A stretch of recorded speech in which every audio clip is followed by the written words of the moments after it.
Iran युद्ध को 5 महीने से ज्यादा का वक्त हो चुका है। अरब सागर से लाल सागर तक बमों के धमाके, मिसाइलों के हमले और फाइटर जेट के तूफानी हमलों से पूरा इलाका कांप चुका है। लेकिन 5 महीने से ज्यादा के युद्ध के बाद अब ईरान युद्ध ऐसे दौर में पहुंच चुका है जहां अमेरिका अब 5 महीने से चल रहे युद्ध को 50 घंटे में खत्म करना चाहता है। ट्रंप को एहसास हो चुका है कि ईरान के परमाणु प्रोग्राम पर लगाम तब तक नहीं लगाई जा सकती जब तक कि ईरान के साथ आर पार का जमीनी युद्ध ना हो। लेकिन दिक्कत यह है कि ईरान के साथ जमीनी युद्ध करने से ट्रंप ने साफ इनकार कर दिया। यही वजह है कि अमेरिकी सेंट्रल कमांड यानी कि सेंटकॉम ने अपनी 20 युद्ध पोत से हॉर्मुज पर कब्जा करने का नया प्लान एक्टिव कर दिया है। इधर मुस्तफा के नए वीडियो और मुस्तफा और राष्ट्रपति मसूद पजेशियन की आपात मीटिंग से वॉशिंगटन से लेकर तेल अवीव तक जबरदस्त खलबली मची हुई है। दावा ये किया जा रहा है कि ईरान ने अपनी परमाणु चाल में ट्रंप को पूरी तरह से फंसा दिया है और अब ईरान युद्ध अमेरिका और इजराइल के साथ साथ अरब देशों पर भी बहुत भारी पड़ने लगा है।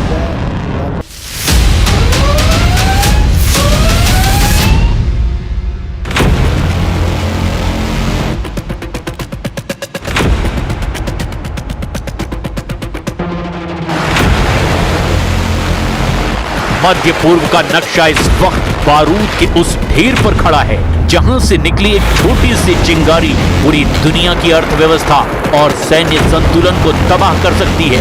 फरवरी में शुरू हुआ अमेरिका, इजराइल और ईरान का युद्ध अब अपने सबसे घातक और निर्णायक मोड़ पर पहुंच चुका है। फारस की खाड़ी से लेकर यमन के मोचा तट तक और तेहरान के गुप्त बंकरों से लेकर वॉशिंगटन के ओवल ऑफिस तक अगले 48 घंटे इतिहास की दिशा बदलने वाले हैं। एक तरफ अमेरिकी राष्ट्रपति डोनाल्ड ट्रंप बिना किसी न्यूक्लियर डील के युद्ध से बाहर निकलने का एक गुप्त रास्ता तलाश रहे हैं, तो दूसरी तरफ तेहरान के बंकरों से सुप्रीम लीडर मुस्तफा खामनेई की रहस्यमयी मौजूदगी और राष्ट्रपति मसूद पजेशियन के साथ हुई इमरजेंसी मीटिंग ने पूरी दुनिया की खुफिया एजेंसियों को हाई अलर्ट पर डाल दिया है। अगले 48 घंटों में मिसाइलों और ड्रोनों का भयंकर तांडव देखने को मिल सकता है।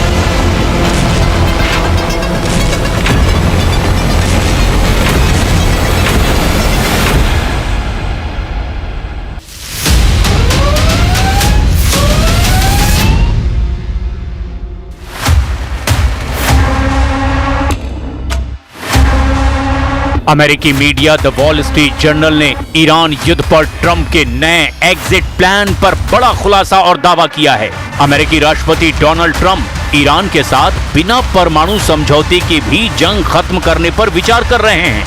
वॉल स्ट्रीट जर्नल के मुताबिक अमेरिका की एक बड़ी शर्त हॉर्मुज स्ट्रेट को पूरी तरह से खोलना है। अगर ईरान वहां से गुजरने वाले कारोबारी जहाजों को बिना किसी रुकावट के आने जाने देता है तो अमेरिका जंग से पीछे हट सकता है।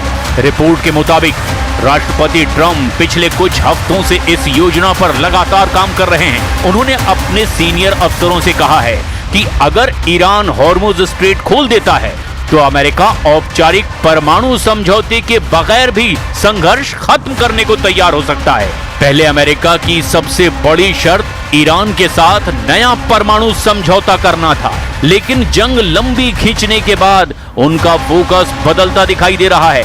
वॉशिंगटन में अमेरिकी राष्ट्रपति डोनाल्ड ट्रंप के लिए ये युद्ध एक नासूर बनता चला जा रहा है। अमेरिका में मध्यावधि चुनाव में 3 महीने से भी अब कम का वक्त बचा है और 5 महीने से जारी इस युद्ध का अब तक कोई ठोस हल नहीं निकल पाया। ट्रंप प्रशासन के अब ये गले की फांस बन चुका है। द वॉल स्ट्रीट जर्नल की ताजा रिपोर्ट और ताजा तरीन राजनीतिक घटनाक्रम के मुताबिक राष्ट्रपति ट्रंप अब ईरान के साथ बिना किसी औपचारिक न्यूक्लियर डील के भी ये युद्ध यहीं खत्म करने और अपनी जीत का ऐलान करने को तैयार हैं। ट्रंप का नया प्लान सिर्फ एक शर्त पर टिका हुआ है, ईरान हॉर्मुज को जहाजों की आवाजाही के लिए पूरी तरह खोल दे।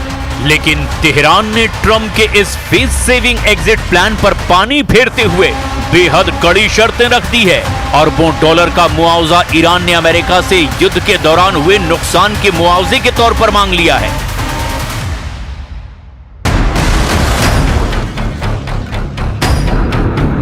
इसके अलावा ईरान ने फारस की खाड़ी से अमेरिकी नौसेना के बेड़ों को हटाने और प्रतिबंध पूरी तरह से खत्म करने की भी शर्त रखी है। ईरानी विदेश मंत्री अब्बास अराक्ची का कहना है कि ओमान की मध्यस्थता से एक अस्थायी समुद्री मार्ग बनाने पर बात चल रही है, जिसमें जहाज ईरान की तरफ से प्रवेश करेंगे और ओमान की तरफ से निकलेंगे। लेकिन जब तक वॉशिंगटन ईरान की शर्तें नहीं मानता, तब तक हॉर्मुज को पूरी तरह से नहीं खोला जाएगा।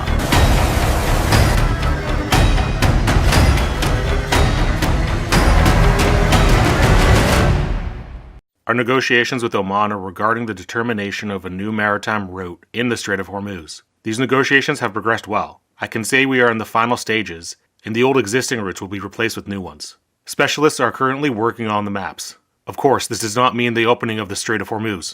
This agreement may take place, but the opening of the Strait of Hormuz is contingent upon the fulfillment of a set of other conditions, which have, in any case, been conveyed through intermediaries.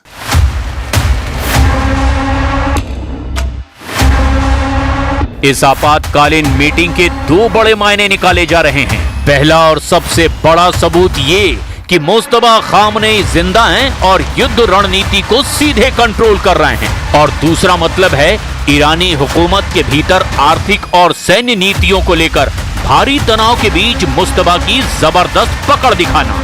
दावा ये किया जा रहा है कि meeting के जरिए अमेरिकी प्रतिबंधों और समुद्री नाकेबंदी की वजह से ईरान में मुद्रास्फीति 80% के पार पहुंच चुकी है। उसे लेकर ईरान के भीतर बुनियादी खाद्य सामग्री का संकट गहराता जा रहा है और इसे लेकर मुस्तफा ने कई बड़े फैसले किए हैं।